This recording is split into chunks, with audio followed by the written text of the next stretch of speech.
Hello and welcome to the Geek Den for issue 122 of the Starship collection from Eagle Moss. We're having a look at the Yeager. This is the ship, which is a hybrid. It explains it in the magazine, or kit brush of the Marquis Raider and Voyager. So there it is in the box. So let's have a look through the magazine first, so we get a sense of what the Yeager is all about. So here we have obviously crew, complement, and the weapons and how fast it does. Now it doesn't tell you what class of ship it is. I would just imagine that it's a Yeager class.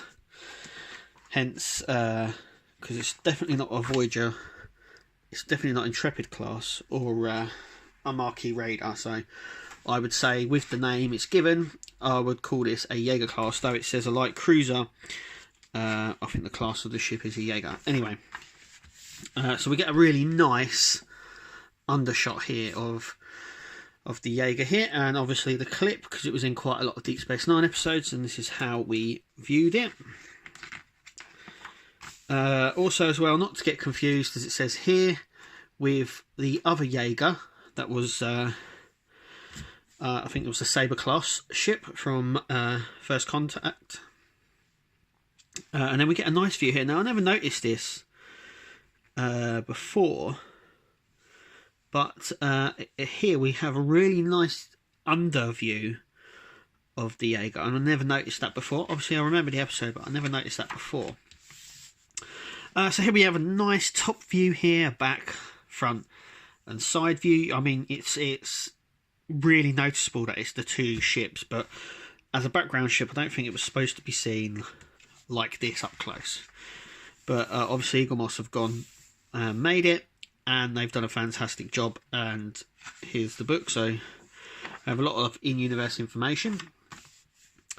Then we have the model of it. So this goes into the filming miniature. I think it was one of the last filming miniatures to be made before they switched to CGI.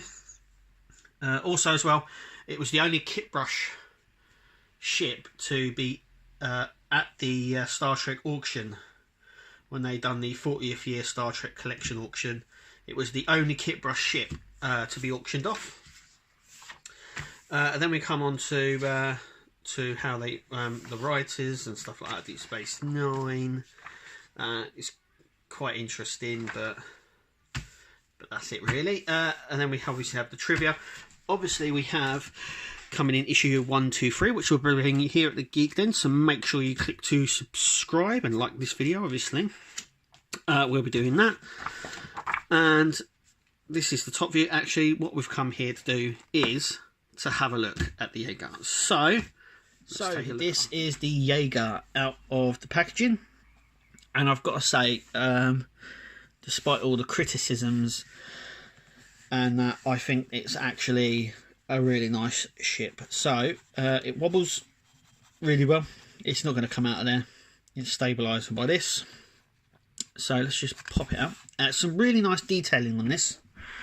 So we have the top of our Yeager. So as you can see, obviously clearly Voyager and the Marquis Raider, and you'll see it more underneath. It's got some really nice detailing on here. It's a lighter colour than Voyager, and the Marquis Raider is definitely a cleaner colour. On here we've got some really nice detailing. So that says Yeager there, and then the registry number, and it also has the registry number on the side here. We've got the blue mark here, and I would imagine they're torpedo launchers.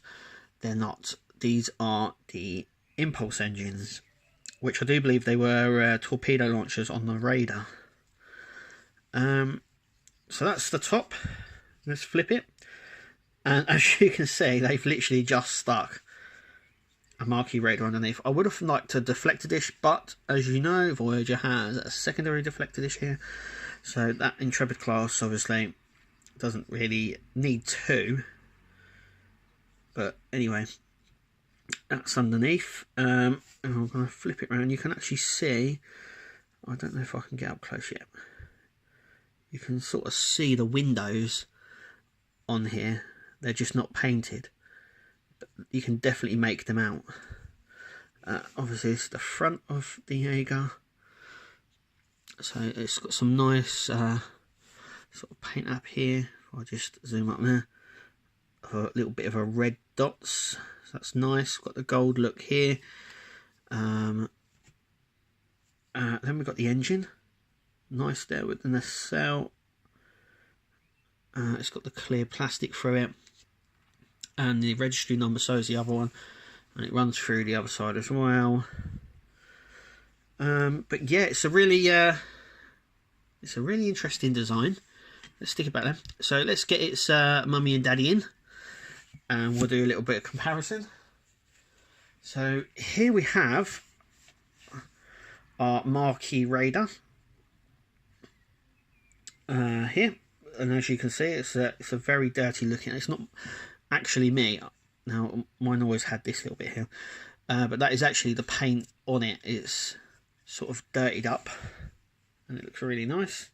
But you can clearly see they've chopped this sort of section off here, so they can fit the Voyager on. Oh, the Intrepid class section. So there's that, and here is Voyager Intrepid class. So as you can see, they've definitely used the nacelles from this, but I'm just going to point this out now. Now we've got them all here. The Yeager is very small compared to the two of these. And let's do Voyager first. Let's take it off and just have a look to see. There's the comparison. Now they're right next to each other, so you can see that the saucer section is incredibly smaller, and just basically swamps it. If we match it like this, then you can actually see that it's slightly bigger, and obviously the back section's longer as well. That obviously goes for the radar as well. So here's the radar, and there's the one that we've got. I mean, you can see the difference straight away. They've made it a lot smaller, and underneath as well. So you can actually see, I mean, they're touching each other now. But let's just do it on the top here, and you can actually see how big our marquee radar is. So it looks like they've taken both of the models here and just made them smaller for Egomos purposes anyway. But it's models they've had as well, so it's not like they do. Obviously, you can also tell by the warp nacelles. So the warp nacelles are fatter and longer. There we are. So you can see them poking out the sides and the top. So this is definitely, you can obviously see that the saucer section is longer and bigger as well. You can also see the difference in colour as well from Voyager to the Yeager. But despite that, it actually looks really, really nice. Let's put the Voyager marquee radar away and have just another quick look at this ship, because I absolutely love it. I know a lot of people weren't too keen and were like, oh, this is so wrong and everything like that. I've just also noticed as well, they've not actually taken the phasers away at the bottom here. There's the camera, sorry about that. There we go. Because you can actually see them there. So they've mounted the nacelles under. But there it is. Like I said, it's a really nice addition. I'm going to be displaying it with Deep Space Nine, the special. So because they just go well together. And that's it really. I mean, it's really nice. It's really detailed. I've noticed there's a bit more detail on the top of the marquee radar, and underneath they've sort of left it a little bit bland. As in, you can see that there's There's silver there. Under here, there's a lot of this orange sort of paint as well on it, which is obviously on the model. It's really nice. Let's put it back on its stand, and it has the same sort of stand as the Marquee Raider one does, just a lot smaller. But that is it. That is our review on the Yeager. Hope you liked it. Click to subscribe, and hopefully we'll see you at the next video.